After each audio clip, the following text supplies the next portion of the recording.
Di dalam kalkulus ya, ya ada satu konsep yang cukup fundamental, yaitu adalah limit atau batas lah, gambaran seperti itu.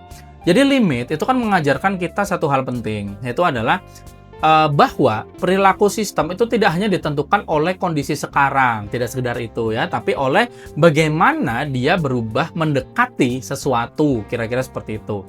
Dan ini tuh ya sangat relevan gitu loh dalam sistem. Jadi misalnya ya kayak latensi itu kan, latensi yang meningkat secara gradual, terus juga load yang dia tuh mendekati threshold, dan juga ya memory leak yang nggak langsung kelihatan gitu kan.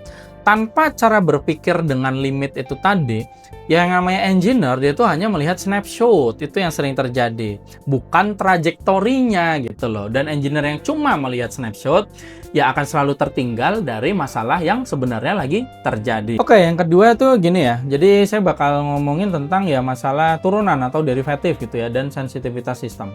Jadi dalam kalkulus itu kan ada konsep turunan ya, kalau teman-teman pernah belajar waktu sekolah. Atau ya bahasanya itu adalah derivatif tadi ya. Nah, secara sederhana itu tuh adalah seberapa cepat sesuatu itu berubah terhadap sesuatu yang lain, gampangnya seperti itu. Nah, dalam dunia software engineering ini tuh bisa jauh lebih dalam lagi gitu loh. Jadi ini tuh tentang sensitivitas sistem gitu ya. Contohnya tuh kayak misalnya bagaimana gitu ya respon times itu berubah ketika trafficnya itu naik 10%, terus juga gimana sih cost itu bisa ningkat gitu kan ketika request rate-nya itu naik.